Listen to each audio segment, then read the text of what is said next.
Indian constitution की series में part 1 है ये, और हम इसमें शुरुआत करेंगे with part 1 itself, which is union and its territories and territory, and it includes article from article 1st to article 4th. Okay, so what are articles? First of all, articles are the specific clause. देखो article क्या होते हैं? Specific type के provisions या फिर clauses होते हैं जिसमें कंट्री का लीगल फ्रेमवर्क जो है डिटेल किया होता है उसमें। ठीक है, अभी हम आपको और बताएंगे तो इसमें आपको और समझ में आएगा। देखो जैसे पार्ट 1 बात करता है यूनियन एंड इट्स टेरिटरीज की, और उसमें आर्टिकल 1 क्या कहता है? India that is Bharat is a union of states. इसमें बता रहा है कि कंट्री का लीगल फ्रेमवर्क क्या है उस स्पेसिफिक बात के बारे में, है ना। तो देखो फर्स्ट आर्टिकल क्या कहता है? इंडिया दैट इज भारत, कि इंडिया है, जो इंडिया है वही क्या है? भारत है, और वो क्या है? एक यूनियन ऑफ स्टेट्स है। तो इसमें आपको कुल मिला के 3 बातें याद रखनी है। First of all definition, India that is Bharat is a union of states. Second, international agreements जो भी होंगे उसमें जो नाम यूज़ होएगा वो होएगा इंडिया। ठीक है, हमारे कंट्री के लिए जो नाम यूज़ होगा वो होएगा इंडिया। थर्ड चीज़ कि इंटरनेशनल अग्रीमेंट्स में जो सिग्नेचर होंगे वो हमारे प्रेसिडेंट साहब के होंगे। ठीक है, तो इसमें 3 बात आपको याद रखना है। India is equals to Bharat and it is a union of states. ठीक है, फिर इंटरनेशनल एग्रीमेंट्स में हमारा इंडिया नाम आएगा और सिग्नेचर किसका होगा? President. Let's come to article 2। तो आर्टिकल 2 क्या किस बारे में कहता है? Entry and establishment of new states. देखो आपको मैं एक ट्रिक से सिखाती हूँ। नंबर 2 की कमाई आप जानते हैं कैसे होती है? जो हमारा नहीं है हमने वो कमा लिया। तो आप इसी से याद रखो, अगर हमें दूसरे देश के किसी पार्ट को इंडिया में शामिल करना है तो हम किस आर्टिकल से करेंगे? आर्टिकल 2 से। ठीक है, तो हमने आज तक ऐसा किया है क्या? जी हाँ किया है। सिक्किम सिक्किम हमारे देश का पार्ट नहीं था, हमारे इंडिया का पार्ट पहले नहीं था, तो हमने उसे इंडिया में इंक्लूड करने के लिए 35th अमेंडमेंट एक्ट पास किया, जिसमें से सिक्किम को हमने इंडिया में ऐड कर लिया in the state of Assam. फिर 36th अमेंडमेंट एक्ट के द्वारा हमने सिक्किम को 22nd स्टेट बना दिया। ठीक है, ये 1974 की बात है।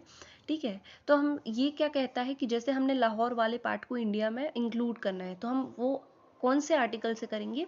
आर्टिकल 2 की मदद से। आर्टिकल 2 ये बताता है कि हम एंट्री और एस्टेब्लिशमेंट कैसे कर सकते हैं और कैसे करते हैं।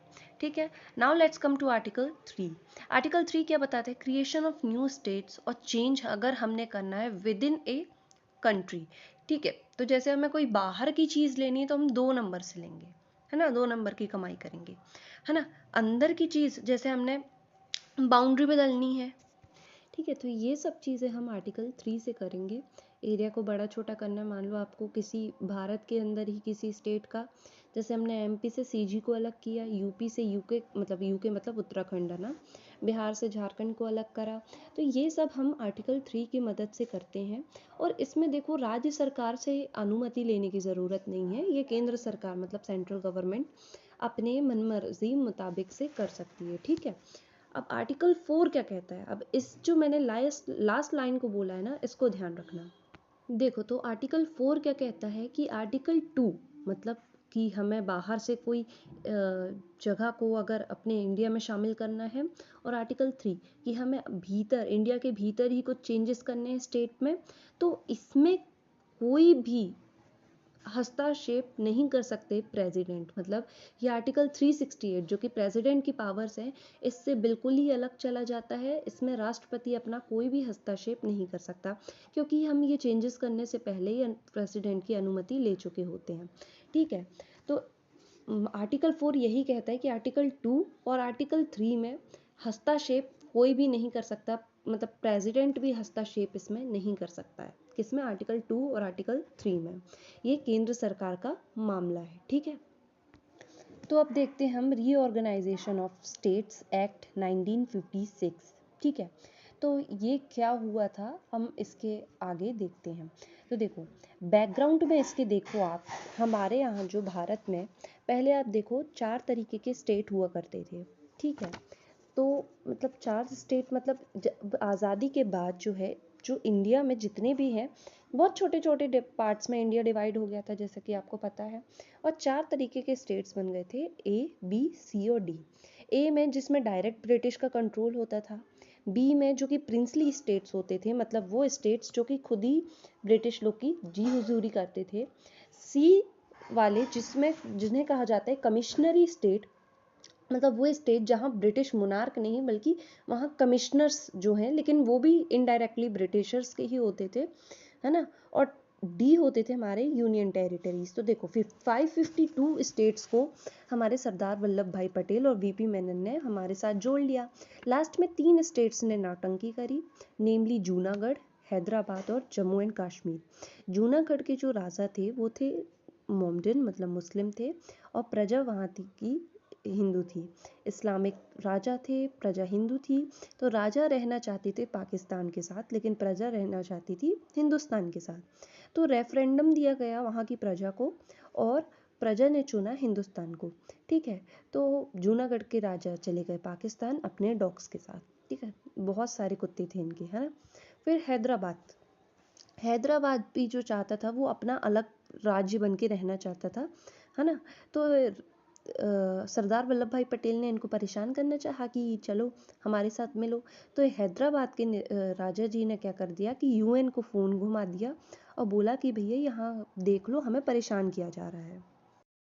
तो यूएन ने होम मिनिस्ट्री पे दबाव डाला कि आप ये सब क्या कर रहे हैं, है ना। अगर वो स्वतंत्र राज्य बनना चाहते हैं तो आप क्यों नहीं बनने दे रहे हैं, एंड ऑल ऑफ दैट। तो अब स्ट्रिक्ट वो थे कि आप आर्मी एक्शन नहीं ले सकते। तो सरदार वल्लभ भाई पटेल का दिमाग चला, उन्होंने क्या किया, पुलिस एक्शन ले लिया और ऑपरेशन पोलो के तहत हैदराबाद के निज़ाम जी को भारत से उड़ा दिया। ठीक है, फिर थर्ड आती बारी जम्मू एंड कश्मीर की। यहाँ के जो राजा थे हरिश्चंद्र, ये अपने अलग ही राजा बनना चाहते थे, मतलब है ना कि हम छोटे मोटे देश के प्रधानमंत्री सही, लेकिन इतने बड़े देश के तो हमें चाकर बना लेंगे, हम ठहरे राजा जी, है ना।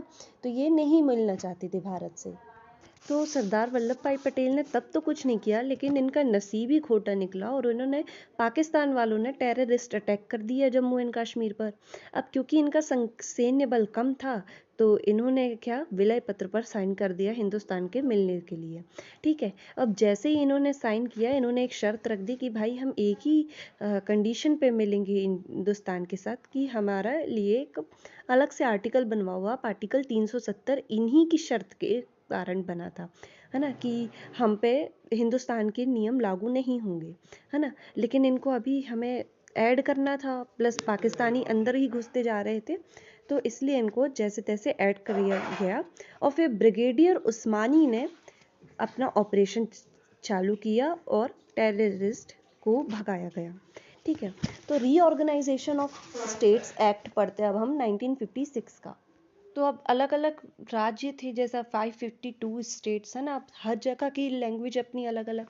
तो हिंदुस्तान में दौर चल गया कि सब लोगों को अब लैंग्वेज बेस्ड स्टेट्स चाहिए थे अपने, है ना, कि तमिल वालों को अलग स्टेट, तेलुगु वालों को अलग स्टेट, हिंदी वालों को अलग। तो मतलब ये बुखार धीरे धीरे देश में फैलने लगा। तो हमारे इंडियन गवर्नमेंट ने बनाई एक फर्स्ट कमेटी, एस के धर कमेटी। इसके चेयरमैन हुए एस के धर साहब, है ना। और ये कमेटी बनाई गई जून 1948 में। ठीक है, जो एस के धर साहब थे, आप ये मान लो कि ये रिटायर्ड जज ऑफ इलाहाबाद हाई कोर्ट के, ये रिटायर्ड जज थे। ठीक है, तो रिपोर्ट इन्होंने पेश करी दिसंबर 1948, मतलब with in the same year. और इन्होंने रिपोर्ट में मना कर दिया कि नहीं भैया, लैंग्वेज के बेसिस पे स्टेट बनाना एक बेवकूफ़ी होगी और ऐसा नहीं करना चाहिए।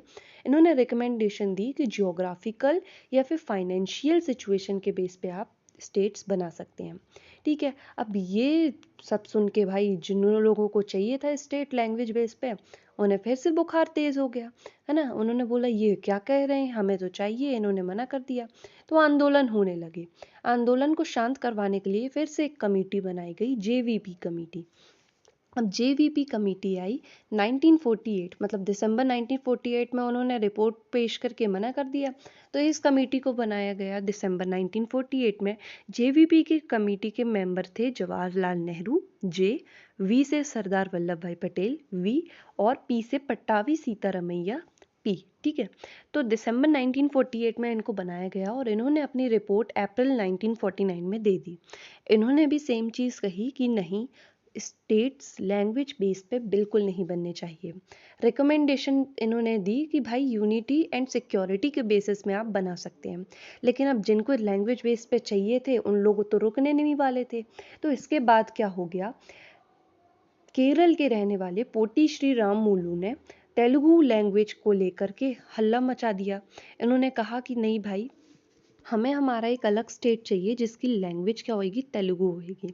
और ये बैठ गए आमरण अनशन में, मतलब कि वो खाना नहीं खाएंगे, स्ट्राइक पे बैठ गए, हड़ताल पे बैठ गए। ठीक है, 56 डेज तक ये इन्होंने हड़ताल करी और आखिर में 15 दिसंबर 1952 में इनकी डेथ हो गई। तो ये 56 दिन के इस आंदोलन के बाद इनकी डेथ हो गई। तो मतलब जनता का आउटरीच तो बहुत ही ज़्यादा बढ़ गया भाई कि इन्होंने हमारे लिए जान दे दी, है ना, ये वो। तो अब भाई नेहरू गवर्नमेंट थी उस समय, है ना, और सरदार वल्लभ भाई पटेल की उस समय तक की मृत्यु हो गई थी। ठीक है, तो 15 दिसंबर 1952 में ये सब चालू हो गया। तो 19 दिसंबर जस्ट 4 दिन बाद 1952 में नेहरू गवर्नमेंट ने अनाउंसमेंट कर दिया कि आंध्र प्रदेश जो है वो फर्स्ट स्टेट बनेगा on the basis of language, जो कि रहेगी उनकी तेलुगु। तो 1 अक्टूबर, अब देखो अनाउंसमेंट कब किया गया, 19 दिसंबर 1952 को, और 1 अक्टूबर 1953 को आंध्र प्रदेश को फर्स्ट स्टेट बना दिया गया, जो कि लैंग्वेज स्टेट पे था। अब लैंग्वेज बेस्ड पे था। अब बाकी सारे स्टेट्स चिल्लाने लगे, भाई गुजराती वाले बोल रहे कि हमें गुजरात चाहिए, मराठी वाले अलग बोल रहे हैं, बंगाली वाले अलग बोल रहे हैं, है ना। तो ये सबको देखते देखते फिर से एक कमीशन बैठा ली गई, स्टेट रीऑर्गेनाइजेशन कमीशन। ठीक है, तो इसका फॉर्मेशन हुआ 1953 में। इसके चेयरमैन बने फजल अली साहब। ठीक है, तो इन्होंने अपनी रिपोर्ट 1955 में दे दी और रिकमेंड किया कि 16 स्टेट्स और 3 यूटीज को बनाना चाहिए लैंग्वेज बेस्ड पर। तो मतलब ये फर्स्ट ऐसी कमीशन हुई जिसने बात मानी, कि इन लोगों की बात मानी जिनको बुखार चढ़ता था लैंग्वेज बेस्ड पे बनाने का, कि हाँ।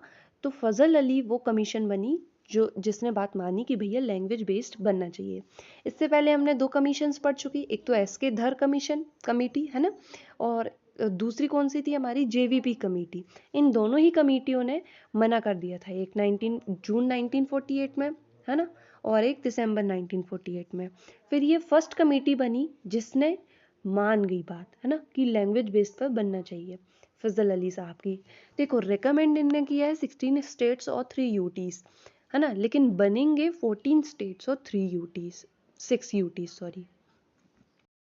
तो अब इस चीज़ को बनाने के लिए 7th अमेंडमेंट एक्ट पास किया गया 1956 में, और इसके तहत बनाए गए हमारे 14 स्टेट्स और 6 यूटीज।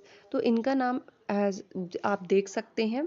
ठीक है, Andhra Pradesh which was the first nation, वो first state to be recognised by the on the basis of language. ठीक है, फिर असम, बिहार, बॉम्बे जिसमें इंक्लूडेड था महाराष्ट्र और गुजरात, फिर J and K, Kerala, MP, Madras, Mysore, Odisha, Punjab, Rajasthan, UP and West Bengal.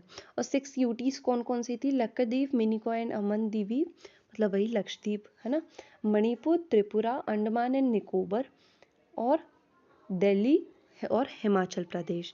तो आप देख सकते हैं हिमाचल प्रदेश, मणिपुर, ये सब क्या है, अब हमारे स्टेट्स हैं। और वहीं आप देख सकते हैं कि कुछ जो स्टेट्स वाली लिस्ट में है वो अब स्टेट्स है भी नहीं, जैसे मैसूर, मैसूर अभी कोई स्टेट नहीं है ना। तो ऐसा ऐसा अभी चेंज हो गया है। ठीक है, बाकी स्टेट ऑफ फॉर्मेशन ईयर आप याद कर सकते हैं, मैंने आगे दे दिया है। I hope you like it. Bye bye.